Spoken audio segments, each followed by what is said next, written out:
Great. So we're going to get started now for the event. And so thank you everyone for joining us. For those of you who may not know, my name is Hadak Bartanyan. I'm the editor-in-chief and co-founder of Hyperallergic.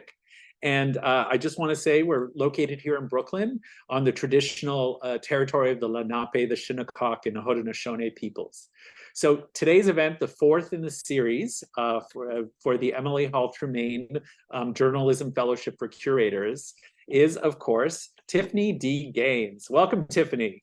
Thank you. So happy to be here. Good to see you, Parag. And Queenie in the background, please don't mind the dog. Absolutely. So just to give a little bit of introduction for those people who may not know your work, Tiffany is a curator, writer, and photographer. She's a curatorial associate at the Burchfield Penney Art Center in Buffalo. Her curatorial practice highlights her community's diverse artists and cultural legacies. Inspired by this research, her photography explores themes of narrative and history. And I think some of you have seen some of that wonderful photography in the articles themselves. So I'm just going to share that for those of you who may not have had a chance to look at it yet. And I highly recommend pulling up the exhibition because we'll be also going over that. And that's the post that's listed, the multi-generational legacy of Black artists. So Tiffany, I wonder if you could start by just sort of telling us a little bit about how this journey began, because you're actually from New York City. So now you've gone to the other side of the state and you're sort of exploring this large history of Buffalo Black art. So tell us a little bit about your journey and how it began. Well, it actually starts in Brooklyn. I am a Brooklyn girl, born and raised. I came to Buffalo in 2013 for school. I went to Buffalo State, so go Bengals. And when I got here, I didn't know anything about what I wanted to do with my life. I didn't know anything about museum work, but I've always been a writer. I've always enjoyed writing. And so I studied journalism at Buff State. And then once I graduated, I started working at the Burchfield Penney actually at the front desk. So I worked in the museum store in the front desk and really had that opportunity to learn about how museums work, curatorial practice, and what goes into creating exhibitions. And the Burchfield Penney is a regional museum. So we focus on the art and legacy of Charles E. Burchfield, as well as art and artists of the Western New York region. And so being in that space was just an incredible opportunity to learn about Buffalo and Western New York's rich art history, since that's our mission. And so from that, I had an opportunity to start writing artist bios online and just fell in love with this process of highlighting artists in the community and really just found a passion for it. And so I was able to move up the ladder and started working full-time as a curatorial and digital content associate in January 2020. I curated my first exhibition, which was delayed a couple of times by COVID in 2021.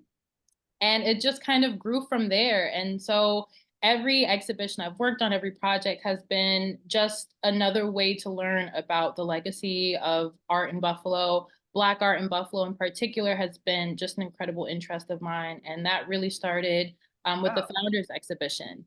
So that's kind of what the starting point was for my first article, was thinking about the history of the Langston Hughes Center and how for me that represented sort of this beginning dive into the legacy of Black art in Buffalo. And I've just continued to build on it from there.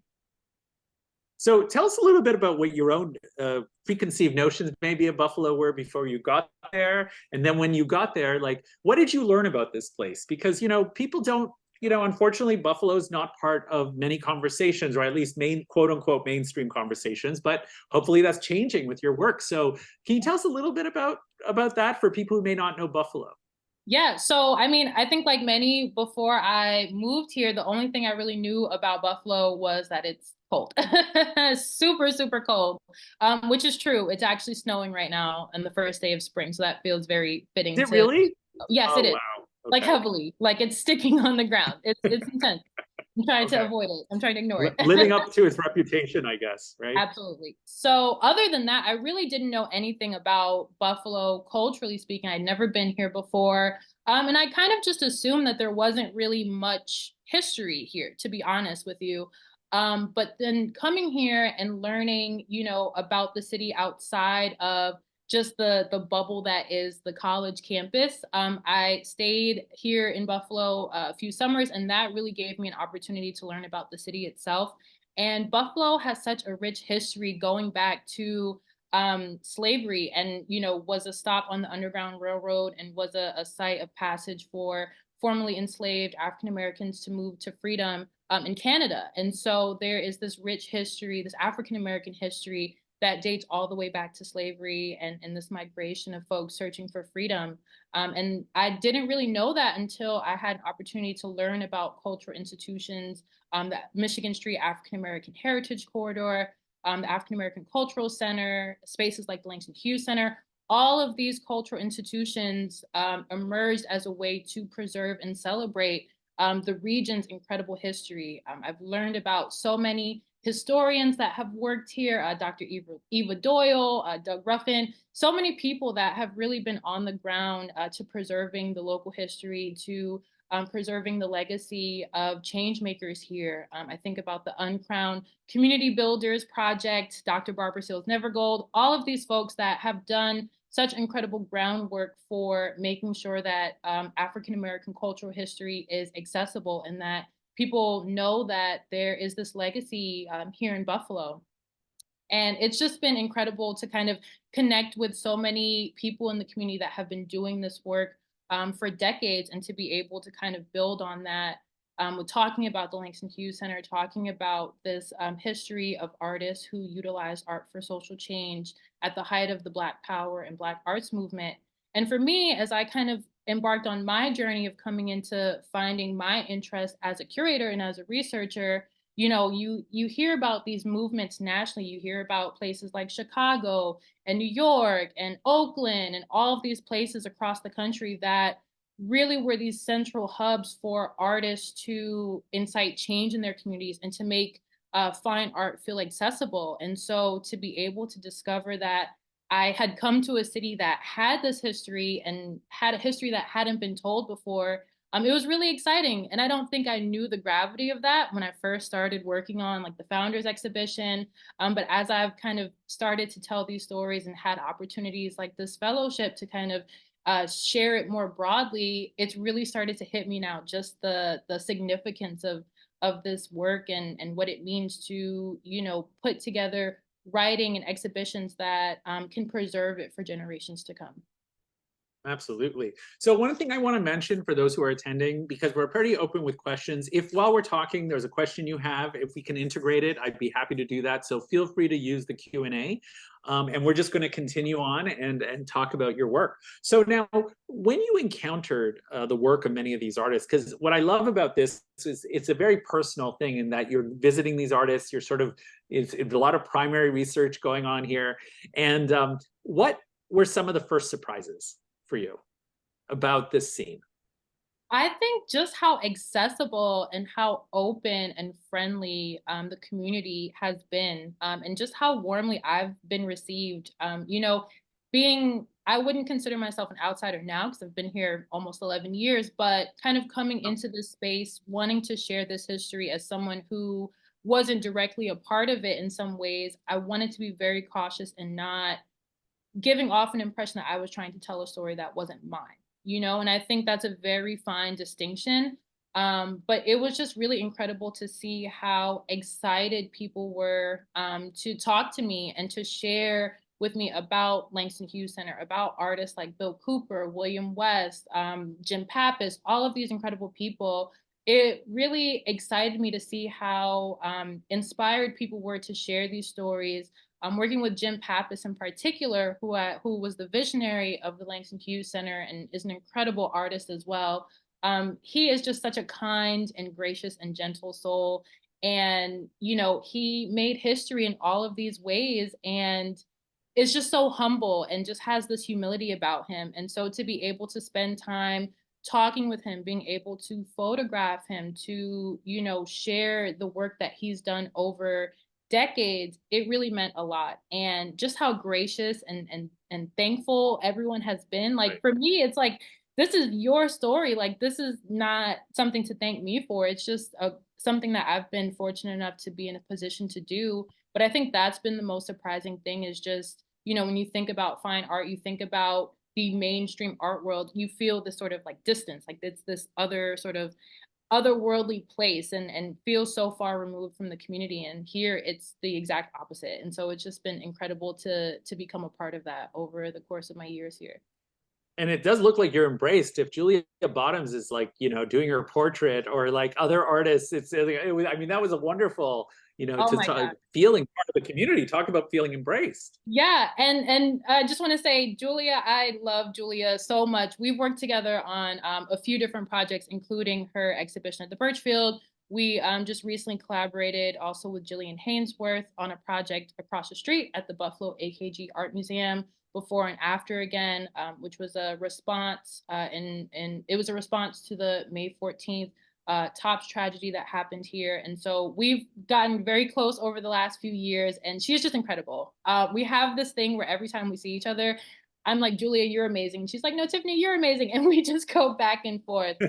And so to see that portrait, that wasn't something that I knew prior to, her bringing her work in for the show, that was something that she wanted to include, but she insisted. She said, this has to be in the show. It's one of my favorite pieces. And for me, I kind of was just, I didn't have the words, it's just such an incredible honor to be recognized by someone as talented as her, and to really, that feeling of people wanting to give you your flowers.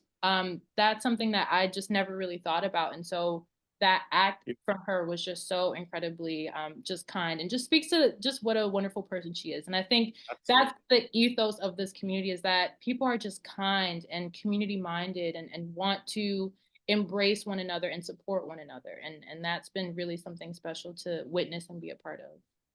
And I just want to mention, because it might come up again, the 2002 Buffalo shooting on May 14. For those who may not know, was a crime by a white supremacist who gunned down 10 African Americans at a supermarket in Buffalo. Very tragic event. So just to give a little bit of that context. So now, for you, in terms of, should we just jump into the exhibition, and maybe we could talk about these a little bit more? So let's do that. Just let's start. Okay. First of all, I just want to show the portrait of you, just for those who may not see it. So just nice little thing that people can see, but then we're going to go to the exhibition. So please let us know, please narrate us through this exhibition. Do your curatorial walkthrough, as they say. Yes. So I will say that, honestly, putting together this exhibition was probably one of the most difficult parts of this fellowship, just because there were so many artists that I wanted to include, so much that I could say. But obviously, you're limited in space, you're limited in just all those things. And so kind of being able to pare it down was really difficult. But what I wanted to do, what I was really interested in, was thinking about legacy, and how this idea of art as a tool for change, as a tool for self-discovery, how that has been a recurring theme throughout Buffalo over generations. I really used the Langston Hughes Center in the late 60s and 70s as a starting point, but wanted to kind of bridge the connection between that moment into the contemporary space. And so this piece, this is such a lovely piece to kind of start with. So this is There Goes the Neighborhood by Bree Gilliam. She is an emerging figurative painter here in Buffalo, also a Buff State alum, go Bengals. And it's just so exciting. It's just so exciting to see how her trajectory has grown over the past couple of years that I've known her. I worked with her on an exhibition, a group exhibition, Sharing Our View, which again, I talk about I think in the second article, which was a celebration of an all-Black exhibition in 1998. I wanted to celebrate that original show, but also bring in contemporary artists to show, again, this idea of this community as a continuum. And so Bree was one of the featured artists in that exhibition, and this was the piece in that show. And it was just so poignant to me, of just this feeling of pride and just unapologetic desire to take up space. And I think that that's something that can be said about just this incredible community of Black artists in Buffalo, is that we demand to take up space, and we hold each other to be able to take that space and support each other through that. And so to be able to include, folks like Bree and Idris and Alexa Wajet, all these people, we'll go through the exhibition. But this idea of really taking up space and being authentic to yourself. So that's Right. kind of what I got from this piece. And actually, funny enough with that, a docent was giving a tour. We have loads of students, Buffalo Public School students, all types of students coming in through the galleries. And there was a young student who, they were going through a tour of the Sharing Our View exhibition, and she saw this piece and she said, wow, this looks like me.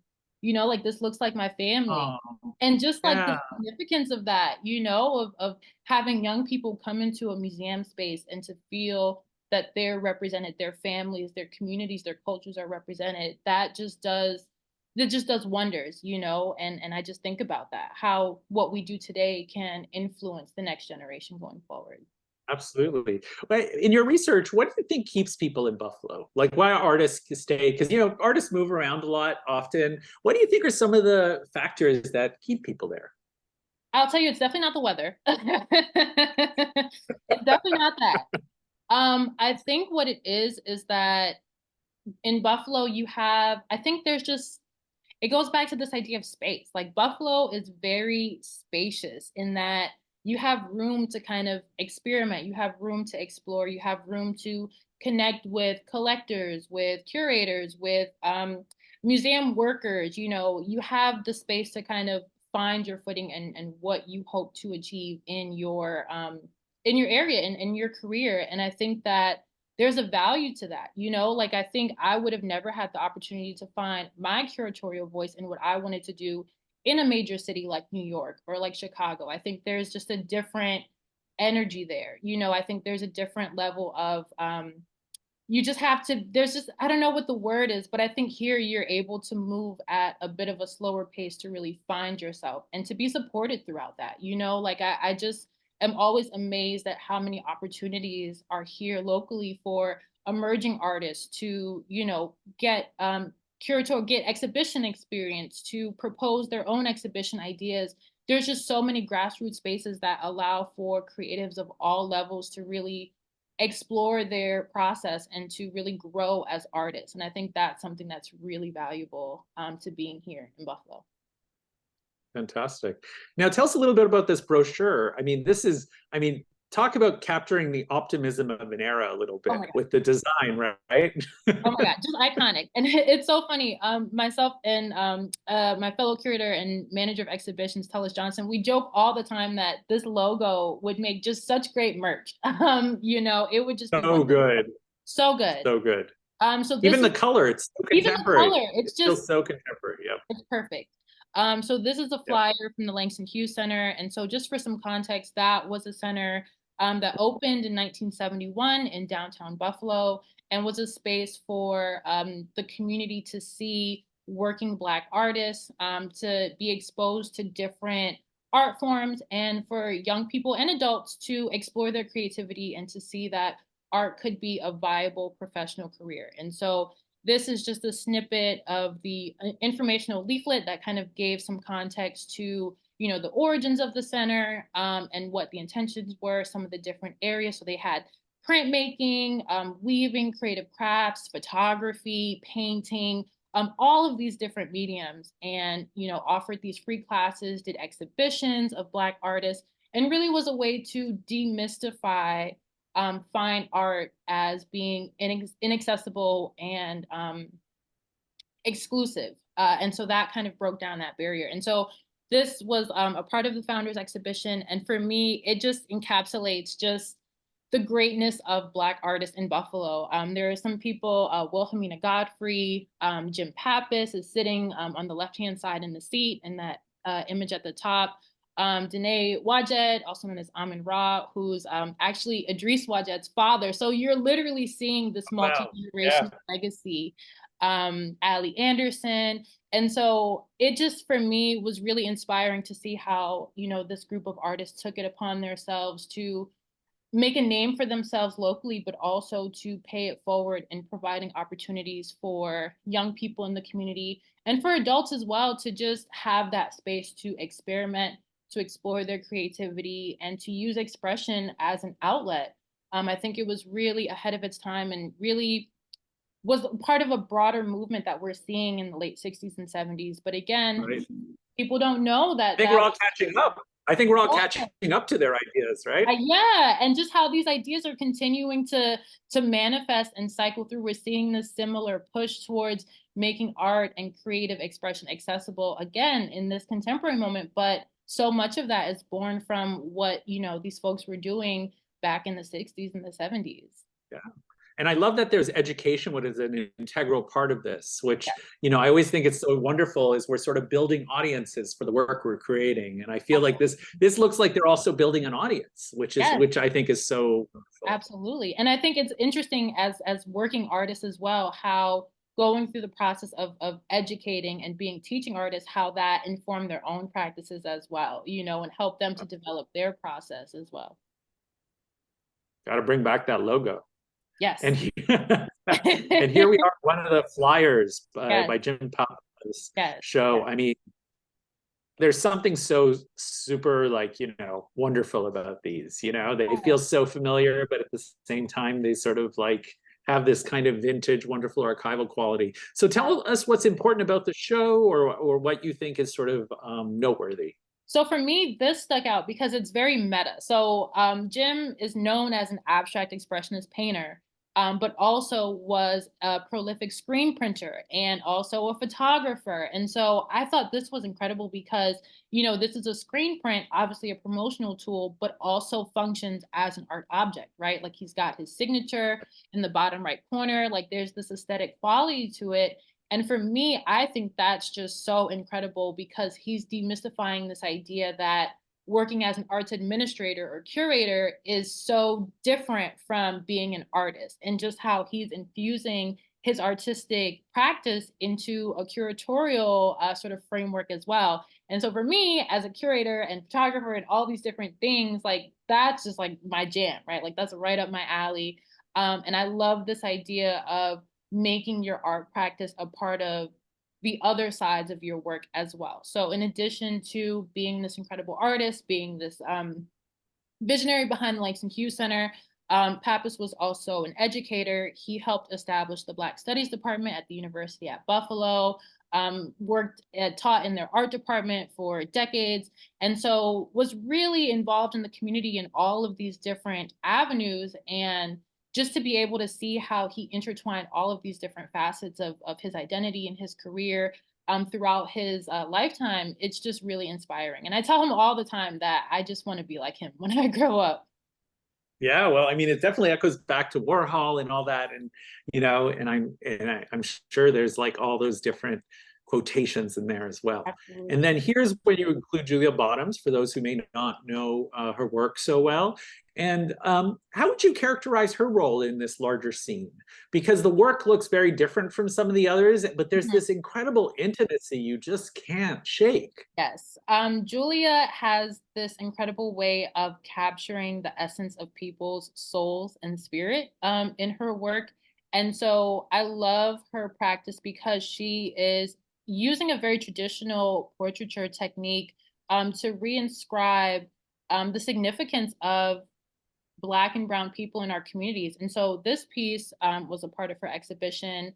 I'm going to talk a little bit about it in the article, but that exhibition, A Light Under the Bushel, was a new body of work where she is expanding on her portraiture to reference Victorian and Renaissance era portraiture. So you see these very soft, gestural sort of poses and gazes, and really she's thinking about how Black and Brown people have been excluded from portraiture as a concept of record, as a way of preserving history and kind of bringing that, reimagining what that history would look like. And she uses models from the community, obviously. And so I love that she included herself and her son Atticus as well in this particular piece. And, we talked a little bit about just her process with painting herself.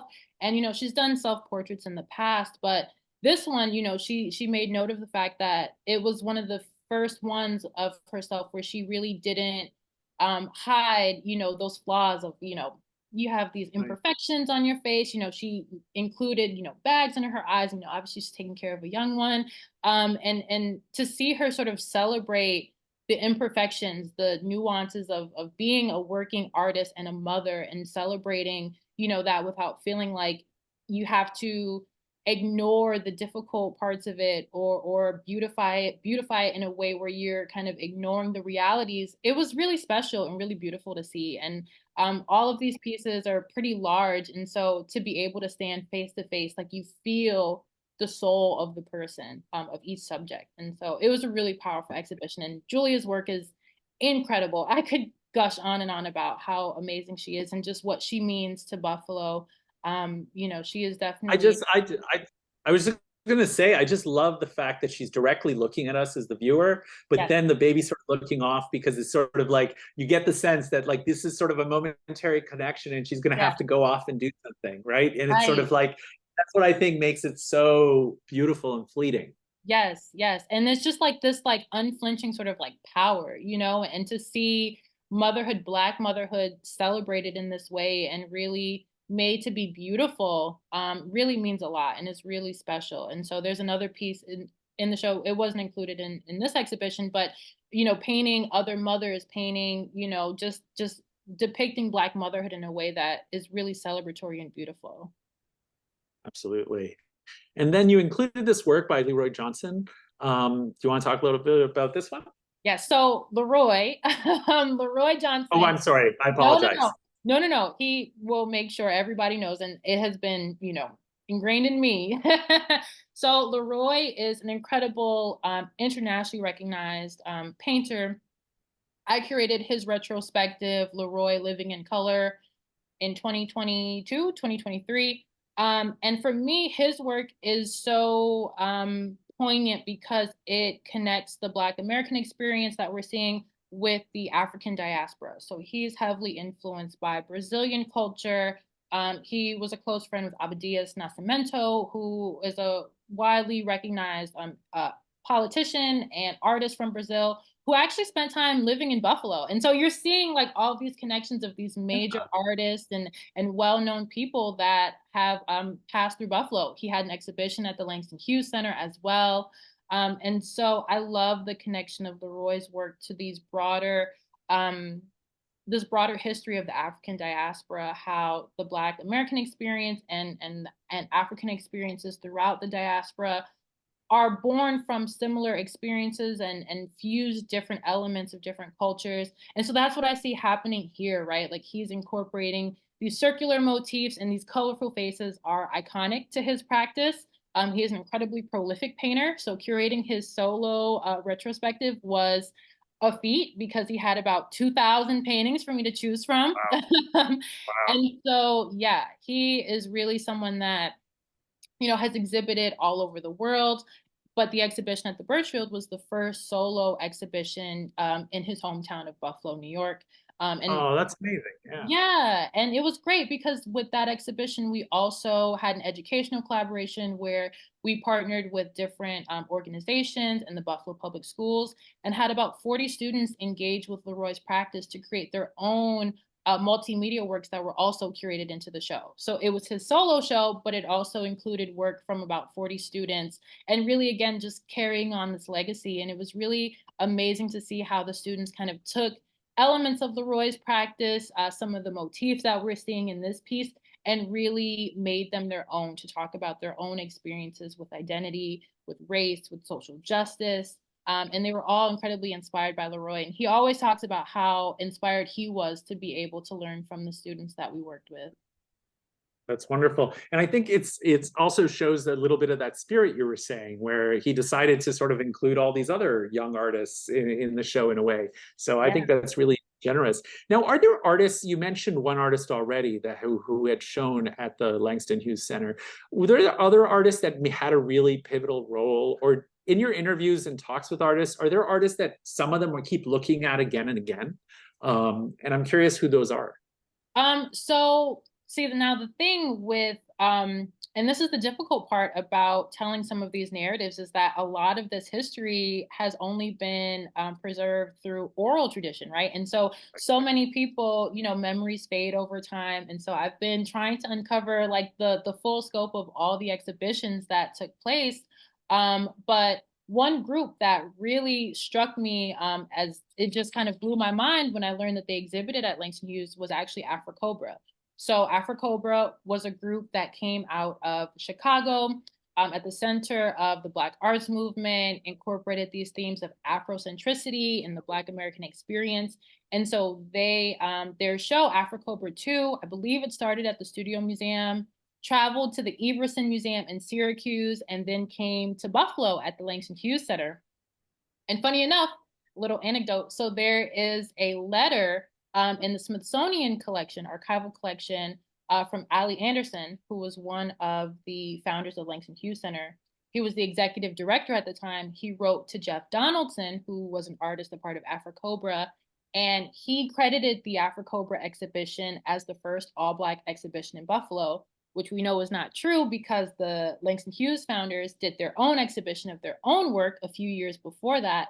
But he mentioned that they only printed 50 copies of the exhibition poster because they didn't think anyone would be interested in an all-Black exhibition in Oh, Buffalo. wow. And so I have been on a hunt ever since then to try to find a poster of Afrocobra here in Buffalo at Langston Hughes. And I have not had any luck yet, but I know it exists. There are 50 of them. I don't know what happened to them, but my goal is to find one at some So point.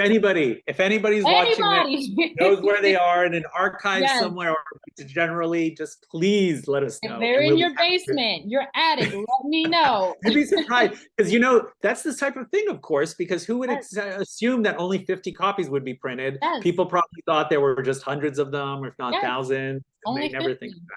Only 50. That's And so that incredible. letter made it to the Smithsonian because Jeff Donaldson, obviously very well-known artist, nationally recognized, part of this major movement, but there was this exhibition here in Buffalo. So again, like all of these small connections that, people don't really know about that tie Buffalo Right. back to this larger sort of time, this larger movement. Absolutely. And then here are two pieces. I'm going to put them both on screen because I think it also shows the range of work, perhaps, as well, but also the sort of the different kinds of work. Here we have a piece by William Cooper as well as one by James Pappas. Do you want to talk a little bit about these? Yes. So I actually love that these two are juxtaposed next to each other, because Cooper and Pappas were contemporaries, both inspired by jazz. And I love your point that these two styles are so different, but you feel a similar sort of rhythmic harmony Yep. in them. And so it's really incredible to see them together. Bill Cooper was an incredible artist in the community, a longtime resident at Buffalo Art Studio, which is a local exhibition and studio space. Incredibly well known. I love him so much, and he has passed on. But his wife, Glendora, who I think is here on this call, has just been wonderful in helping me to learn more about Bill's legacy.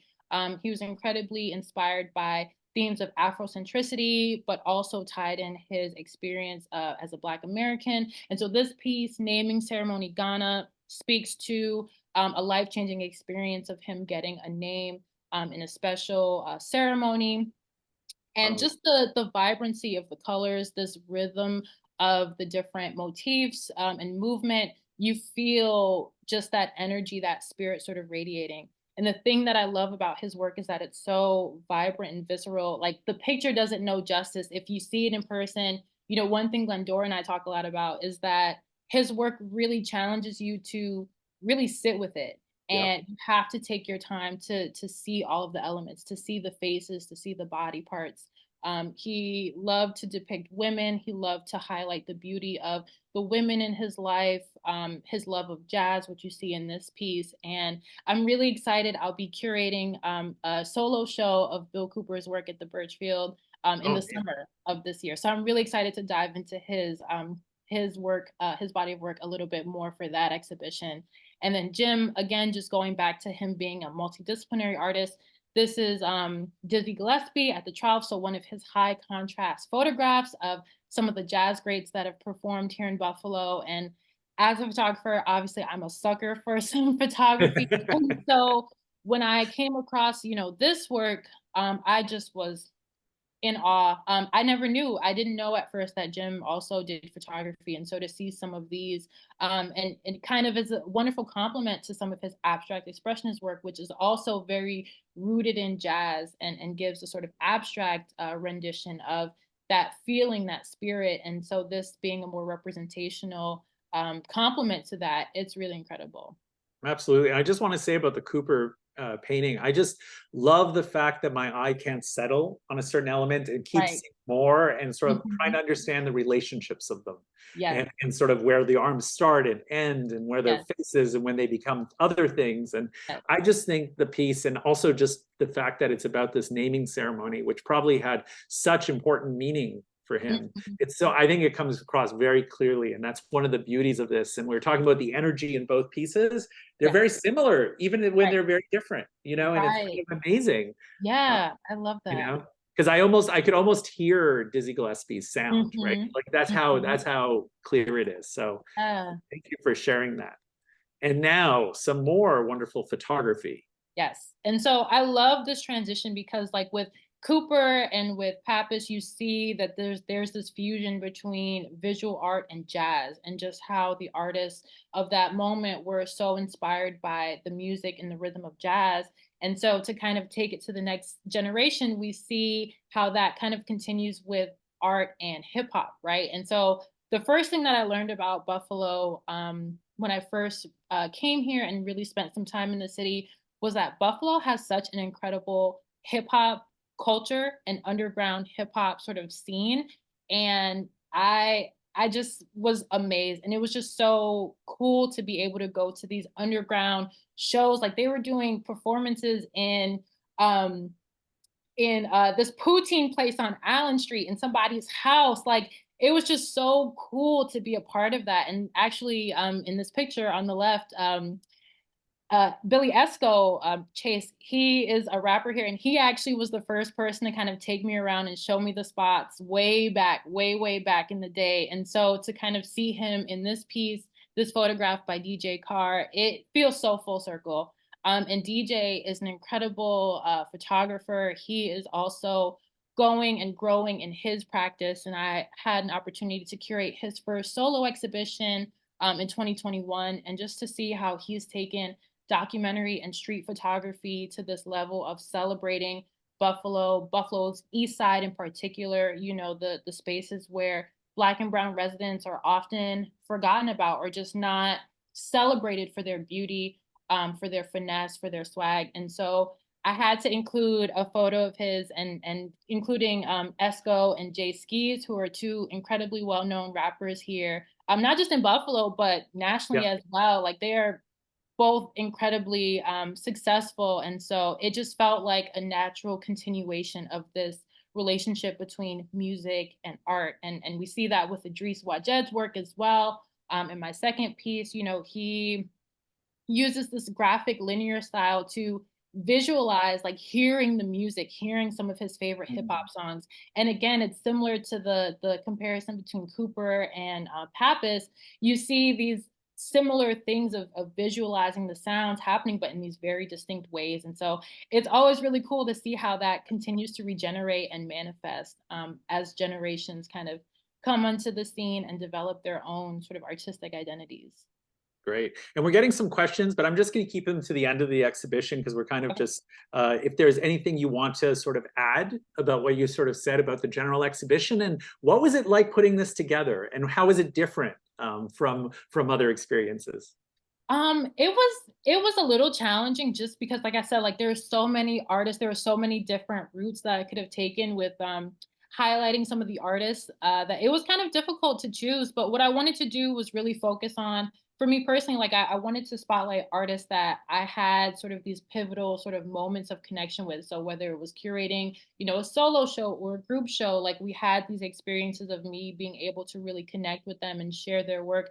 I wanted to kind of spotlight some of those relationships.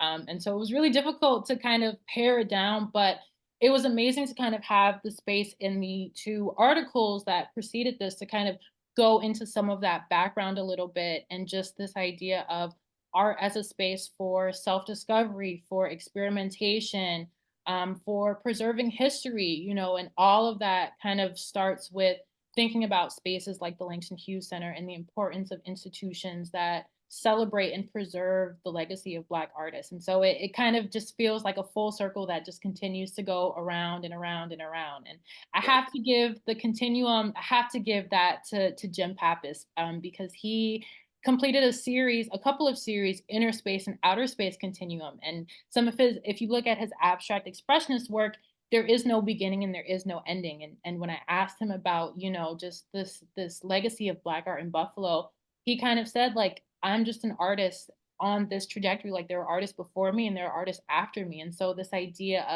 of thinking about history and art as not linear, but as cyclical. And so I wanted to really speak to that through I this. love that.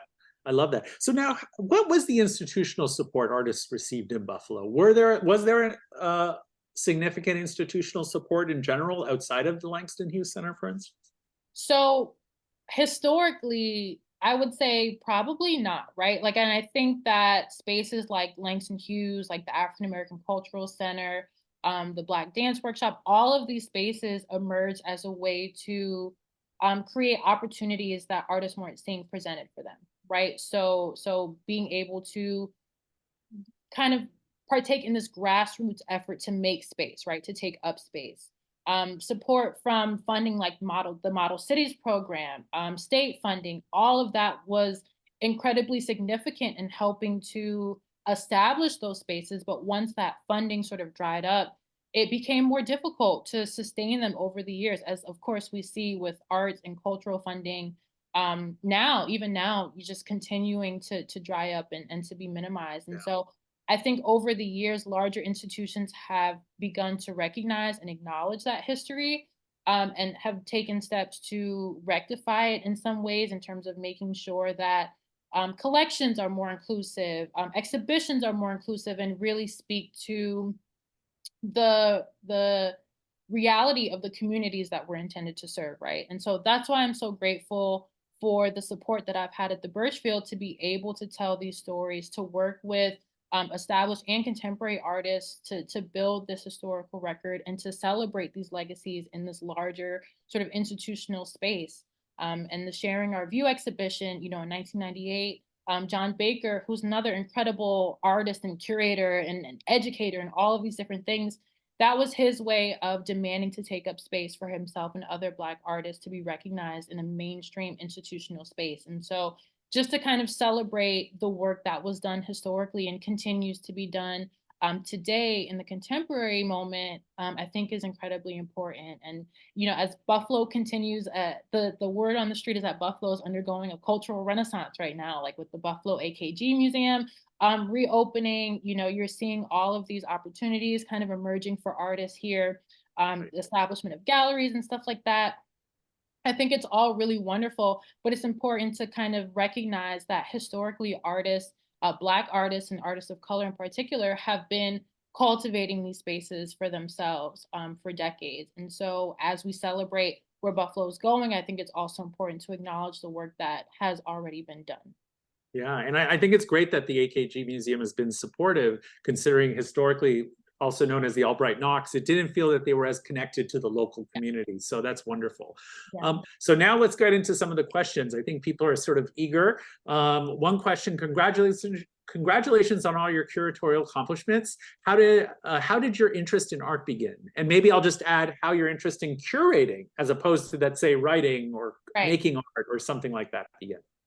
So I have to credit my dad, who I'm pretty sure is on here somewhere, and he's gonna love the shout out. But I have to credit him because growing up, I would go to First Saturdays with him at the Brooklyn Museum. Oh, wonderful. And I would just love being in that space. And like, I obviously didn't connect the dots as a young kid, being in the museum. Oh, I could, organize these things and like put them on the walls. Like, I never really thought about it in that context. But just the magic of being surrounded by all of these beautiful things, seeing people connecting with each other, connecting with the art, it just always was a magical sort of feeling for me. And so coming into the Burchfield and being able to, be there for openings and things like that, I sort of started to feel that spark again. But I'll be honest, I didn't really know that I wanted to curate until after I did my first exhibition. And that was something my boss, the director of the Burchfield Penney, Scott Propriak, amazing, trusted me before I even knew to trust myself. The first show that I ever curated, I worked with 10 contemporary artists and co-curated the show with 4 other curators. and literally had to just figure it out because I was curating the largest gallery in the museum. And just the level of trust that he put in me to trust my vision, to trust my voice. I think he saw, where I was going. And so that gave me the lens of understanding the process. And this is how curation happens. This is how exhibitions come to be. This is the sort of research that goes into it. It wasn't until I had that experience and I got to the other side of it that I kind of said to myself, hey, this feels like the right space for me. And so, just continuing to grow from there, having that experience inspired me to go back to school. So I just graduated last year with my master's in visual studies from the University at Buffalo. And so it was really having those experiences that helped me find that curating exhibitions, working with artists, connecting with the community really filled those passions that I wasn't able to put words to before. Fantastic. I love that. I love that the first Fridays at the Brooklyn Museum were one of the reasons that you sort of Oh, got into art. absolutely. So it's Yeah. important. Yes. Important to make museums accessible. I love that. That's right. That's right. And so, okay, so now another question. Curious if you're finding a lot of crossover from Black visual artists to musicians. Being born and raised in Buffalo, I know its music lineage lives large. Yeah, I think that's one of the most surprising things that I've seen is just that level of connection between music and art. And we've kind of talked about that a little bit with Bill Cooper and with Jim Pappas, but seeing how that's continued to evolve with the connection between fine art and hip hop. And what I'm seeing emerge now is the connection between music, art, and fashion. So I'm seeing like this next generation sort of embrace fashion as an art form and as a mode of expression. And so just seeing how all of these different mediums have kind of been combined and continue to feed into each other, this is such a wonderful incubator for that. And thinking about changing how we think about different mediums, how we think about defining these different categories of art, right? Like what is music, what is fashion, what is art, and how they all sort of interact with each other. So there is a strong lineage between music and art here that I think has existed for quite a while. Yeah, absolutely. So another question. In your curatorial career so far, which exhibition felt the most pivotal for you? Oh, I like this question. Ooh.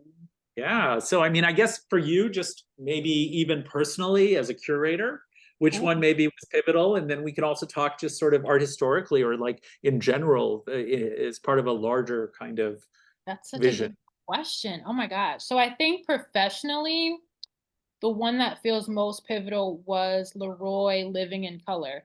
So that was with Leroy Johnson. We did the educational collaboration. I think that was the biggest one for me just because of all of the moving parts of curating this prolific artist body of work, putting it in context, but then also doing project management on an educational collaboration, right? Like working with our organizations, keeping that developing over the course of a year. There were so many moving parts, and it was the first time that I really had to trust myself and really just, I'm so sorry. Excuse me 1 second while I just hush the dog up.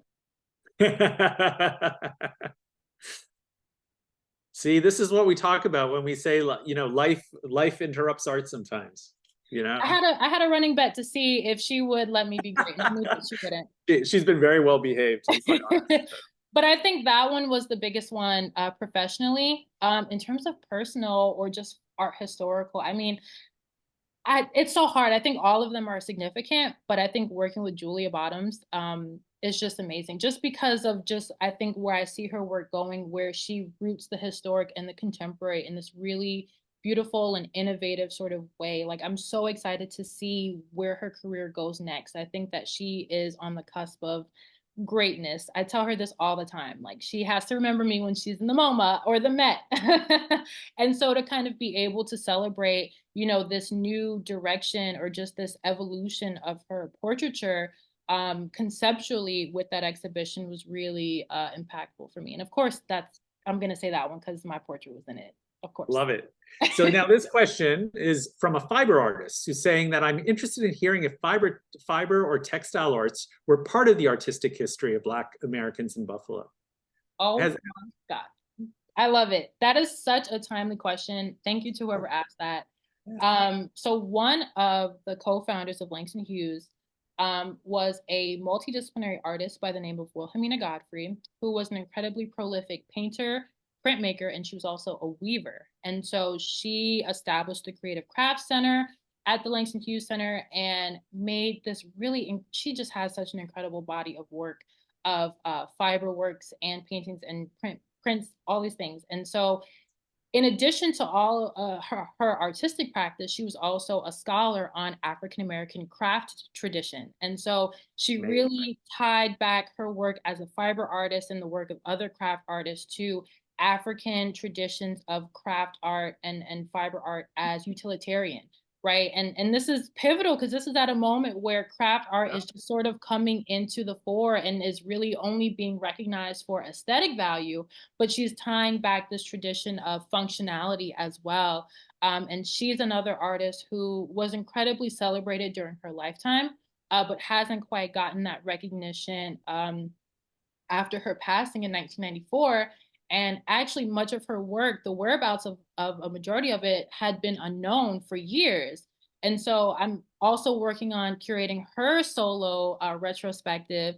Wilhelmina Godfrey, I am what They're I keeping you am. busy. I'm so busy. I can't keep up with myself, right? I need like a personal assistant at this point. But I'm so excited for that exhibition because it'll be her first major museum retrospective.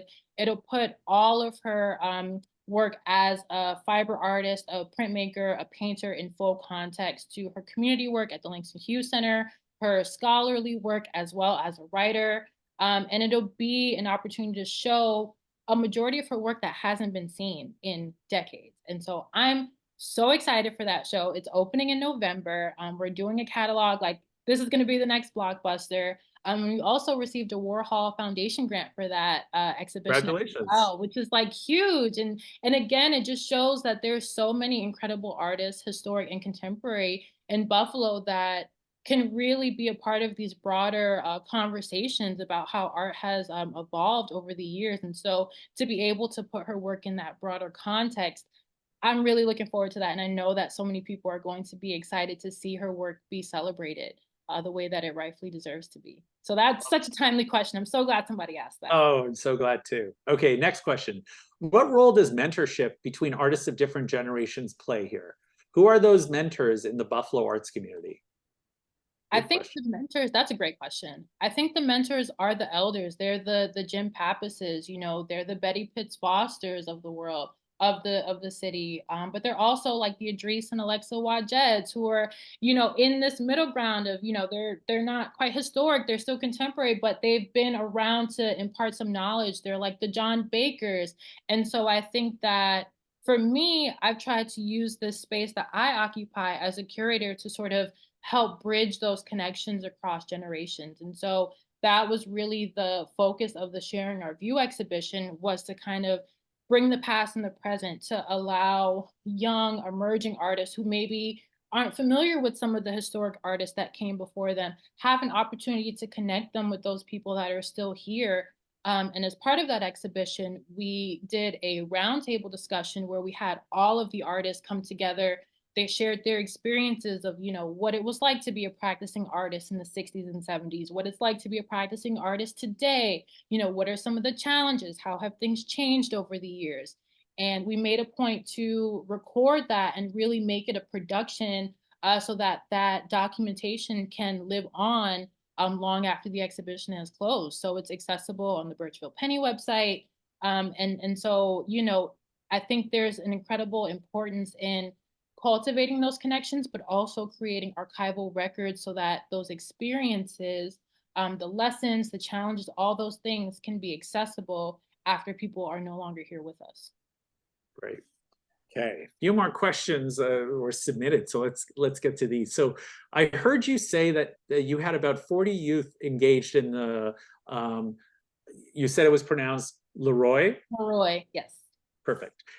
Exhibit, which will surely be a lifelong and memorable impact. Will you seek to do this curatorial infusion again? Yes. So the short answer is yes. The long answer is yes in different ways. So It's interesting that after that exhibition, which I don't even know if I would call it an exhibition, it was a project, it was an experience, the Leroy Johnson experience. I think after that, it inspired a lot of people to think differently about how museums can participate in community engagement, right? So we've had similar sort of interest in, incorporating students in the curatorial process by being able to connect with artists, by being able to produce their own work. And so that's something that has made its way through some of the other projects that I've worked on since then. And so a great example is with Julia's exhibition. So we did that exhibition. It was an incredible show. And in addition to that exhibition, Julia is incredibly prolific in the community. So she was the selected artist to help design a sculpture in honor of Shirley Chisholm, who's buried here in Buffalo at Forest Lawn Oh, Cemetery. wow. Buffalo tidbit, love that. Love it. And so in conjunction with her work on that sculpture project, we have an ongoing project right now, Stepping Into Your Light, where we have a group of young artists who have connected with Julia, have learned about her practice, have learned about Shirley Chisholm and her advocacy, her political work, and are now developing projects to celebrate that sculpture project about them stepping into their own light and how they can use, Julia's work with preserving the legacies of Black and Brown people in history and Shirley Chisholm's work, how they can use that to inspire how they think about how they want to be remembered in history, how they want to make history as they grow up and sort of find their voices.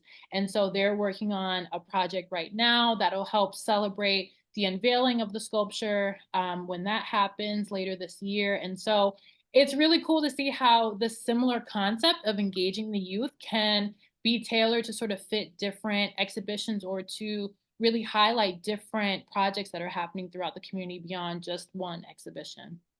Now, are there any spaces in Buffalo that the artists that you're looking at consider kind of almost like sacred spaces or really touchstones of their community? And what are those spaces? That's a great question. I think that it has, for a long time, it was like the Langston Hughes Center. I mean, the African American Cultural Center is still here. That's another one that's sort of a sacred space. Ujima Theater Company, that's another one that's still the sacred space. And I think there's been sort of an ebb and flow of these spaces just because the sustainability, if there's no investment, if there's no support, it makes it difficult, to sustain these long term. What I love is this regeneration. I think the new sacred space is I'm going to shout out Idris and Alexa again, who I hope are on this call.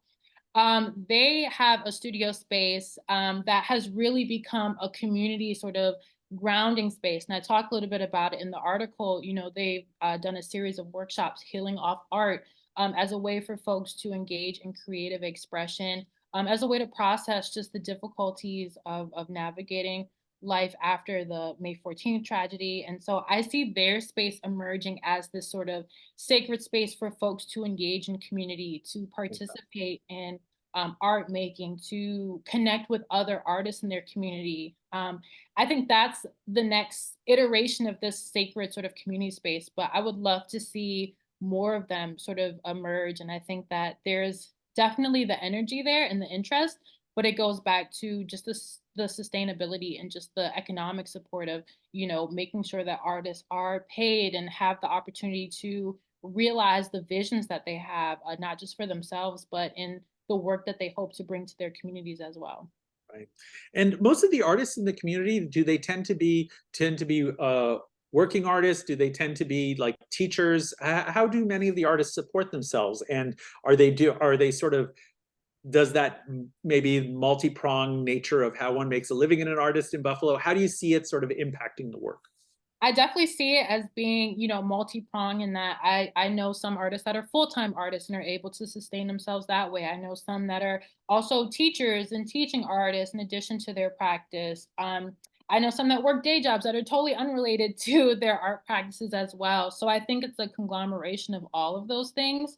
And I think that here we're very lucky in that we have infrastructure by way of spaces to support artists at all levels. But what I would love to see is, more investment in bringing collectors to Buffalo that can support artists through, purchasing work and supporting in that way. More investors who want to help artists realize the vision of having these community-oriented spaces that make art feel accessible. I think continuing to advocate for the reality that working artists need to make a living and they need to survive. And in this economy, that's really difficult. And so, the work is amazing and what it contributes to the culture is amazing, but we want to move away from this idea that we want to move away from this glamorization of the starving artists. We don't want our artists to starve. We want them to thrive. And so continuing to invest in, resources that allow that to happen and for people to feel like they can have a living wage and can sustain themselves off of their art is what I hope to see continue to grow as Buffalo continues along this renaissance. Yeah, I mean, I always say, like, who benefits from the image of the starving artist? Certainly not artists. Definitely not. It's definitely time to change that. So now, are there any topics we haven't touched on that you'd like to bring up, or were there any things that perhaps you wished you could include that maybe is a good opportunity to talk about right now? I mean, I really just want to plug, the Bill Cooper exhibition coming up. That'll be opening July 2nd, Friday. I don't know that date offhand. Second Friday of July. It's called William Cooper, Beyond Imagination. And then also Wilhelmina Godfrey, I Am What I Am, opening in November of this year. And I would just like to say that Buffalo is an incredible art community. Beyond I love, the Black arts community in particular. That's where my research is focused. But in general, there is just such a rich ecosystem here of galleries, of museums, of artists, studios, all of these spaces that feed into each other and really make Buffalo a rich cultural landscape. And I hope that, as we really start to think about the role that art plays in our lives, especially as, things become more fraught and it feels more important than ever to support our cultural institutions, support our artists, to remember that Buffalo has an ecosystem as well. And it is cold, but hopefully it won't be for much longer. And so I hope that if, folks haven't had an opportunity to visit Buffalo to see, this ecosystem in person, that you take an opportunity to visit and to learn about the history, to visit the institutions, to connect with artists. Because it really is incredible. And I feel very fortunate that I've been able to stumble my way here and build this life that I'm living and being able to connect with all of these amazing people that have shown me nothing but love and compassion and grace and kindness. And I feel very fortunate to be a part of this community.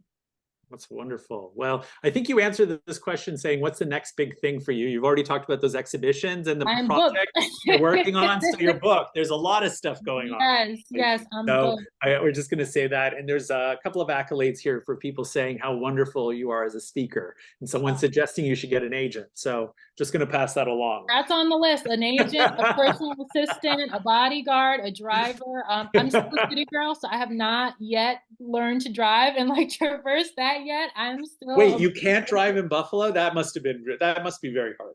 I'm not gonna lie. It's not great. But I am gonna get my license soon. It is on my 2024 list. It was also in 2023 and 2022, but we're just, we're doing it. So yes, those are all on the list. So if anyone has any recommendations for an agent or a driver or a bodyguard or any of those things, let me know. Yep, let us know and we'll be happy to pass them on to Tiffany. So no problem. So now I just want to ask one or two last questions if you have a little bit of time, and then we'll sort of wrap up. I think I knew this would be an easy conversation with you.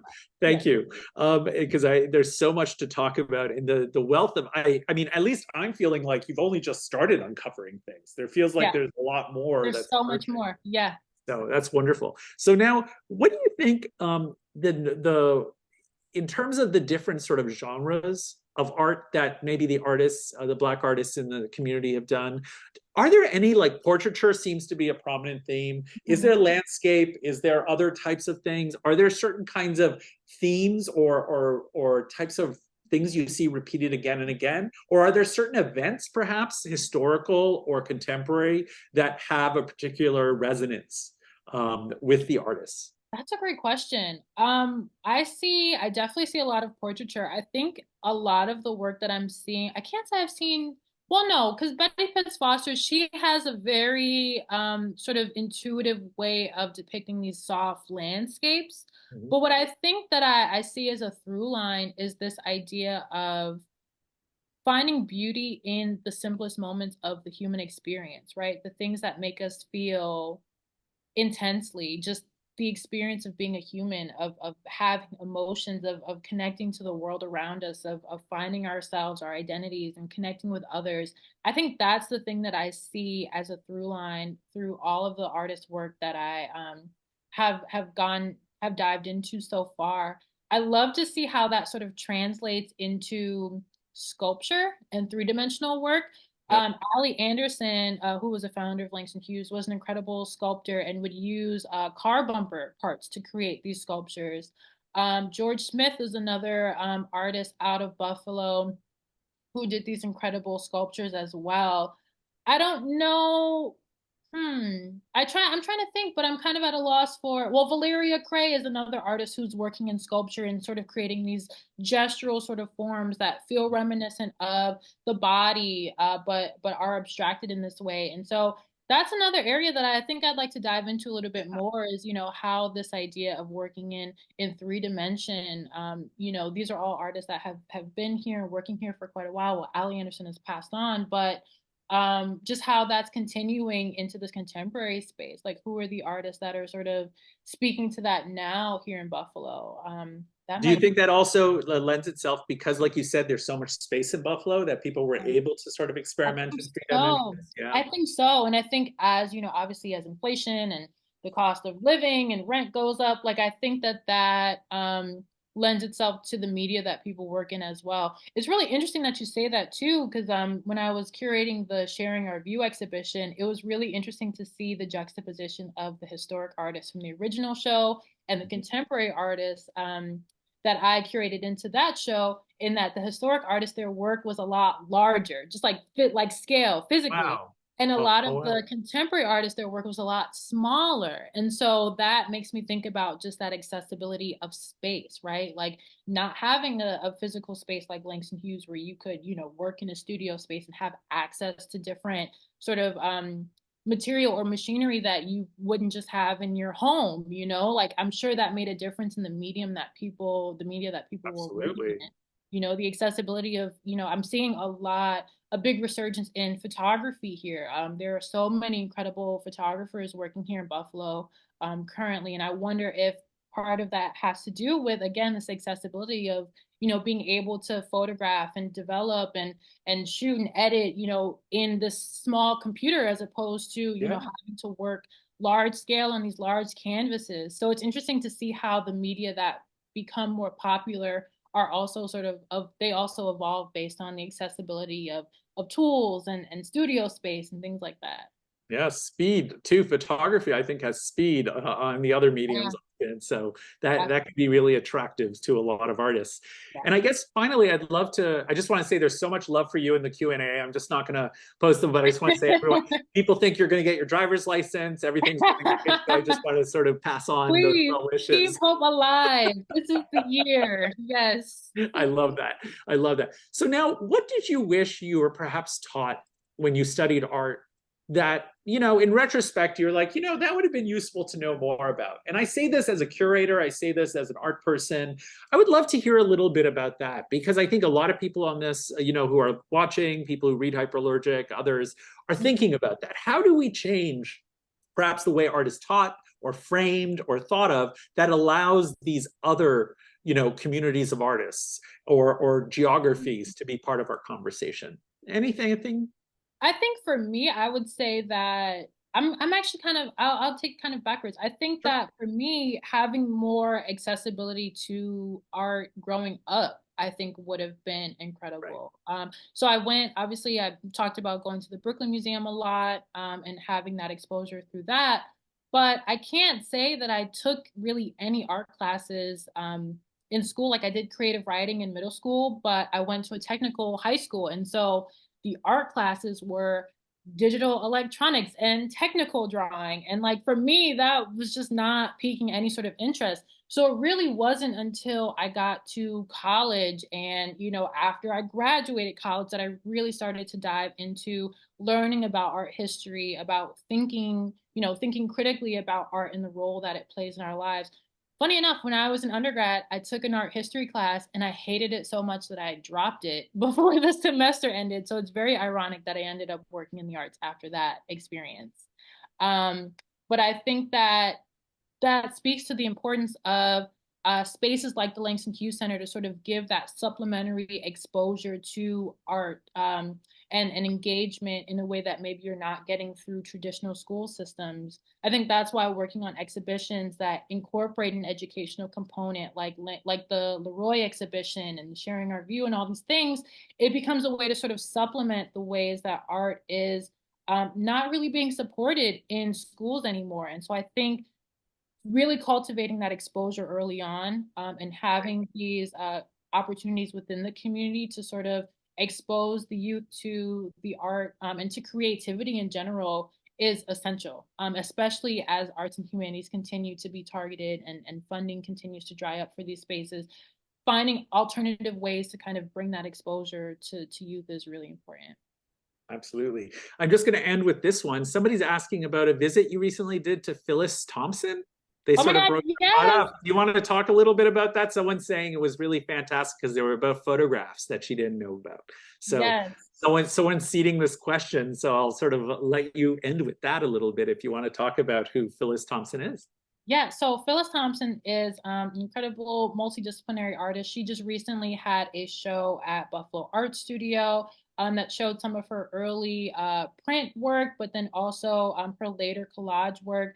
And a lot of her later work really centers on this idea of memory. So the collages include historic photographs that she discovered of her family, thinking about these memories of growing up in the South, living in Philadelphia, coming to Buffalo, and so this idea of visually exploring her familial legacy. And so to kind of be able to connect with Phyllis, I've been a fan of Phyllis's work for quite some time, but never really had a chance to do a studio visit with her or to learn about her practice more in depth.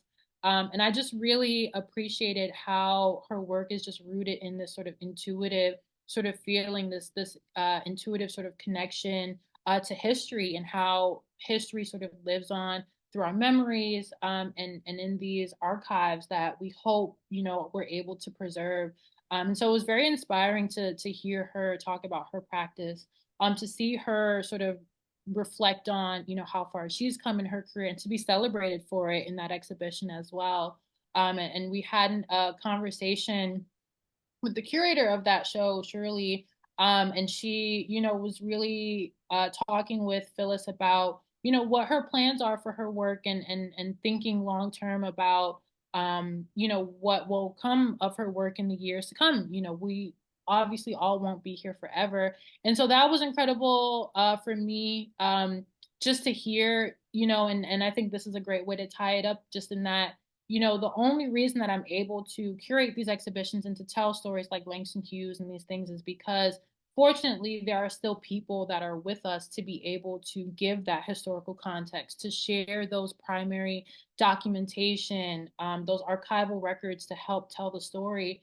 But as Black artists continue to, grow in their practice and to evolve, I think thinking about how your legacy is preserved, what happens to your work, what happens to your records, that's an important part of the conversation of being an artist that we're not always privy to. And doing this work has illuminated for me how important it is to have those conversations with artists while they're still here, while they're still of sound mind, to be able to make decisions that ensure that their legacy will be preserved and that their stories can be told in the years and generations after they've passed on. And I think going forward, it's incredibly important, as contemporary artists start to build up their profile and build up their reputations, thinking long term about how you want to be remembered in history. What can you do now to ensure that your story can be told rightfully, correctly 50 plus years from now? And so I Right. think a lot about that with the work that I do. my photographs are not archived, so you know I'm saying all this and I'm not doing it for myself yet. I will. That's also on the list below the license. But just continuing to keep that in mind, you know, and thinking about, you know, we talk about how Black artists are not always remembered in history, but what can we do moving forward so that that's no longer the norm, you know? And Absolutely. Thank goodness for the archivists, listen, especially in friend groups, right? hats It's always the off to person them. who keeps everything. Listen, hats off to the archivist. It's far too chaotic for my brain. I like to just like play with the archives. I don't like to maintain the archives. So I give all my respect to the archivists out there. But yeah, just thinking about, you know, archiving our histories and even not even being an artist, but just your personal history, you know, that family sort of legacy, thinking about that. I think it's incredibly important so that our stories are remembered in history and that they can be told down the line. Absolutely. Well, thank you, Tiffany. This was a pleasure. And Thank you so thank you for much. being the fourth Emily Hall Tremaine Fellowship for Curators Fellow. It is And, you know, an I think this honor. was really valuable for people to kind of get a sense of Buffalo history and also the greater American and world art history. And also your enthusiasm is contagious, I have to tell you. You know, I think your enthusiasm is part of the Thank you. reason that's such a pleasure. And also, Thank I think we'll do great wonders for this topic as well in many of I these hope artists. So just so. want to congratulate you on that, and for Oh, thank everyone you. who's sort of has been, you know, kind enough to trust you with their work. So I think Yes. that's so wonderful, and it was such a pleasure getting to know you. And thank you everyone for attending. Thank you. Thank you so much, Rag. This was wonderful. Thank you for having me. Thank you everyone for coming and make sure you come to Buffalo and check us out. We're great. Fantastic. Go Great. Bills. I love that. Thank you everyone for attending, and look forward to our next or in our final in the series, which takes place next week. Please join us. Thank you. Great. Thank you, Tiffany, so much. And it was an absolute pleasure. And I'll send you a follow-up email. And thank you everyone for attending. Sounds good. Good night. Good night.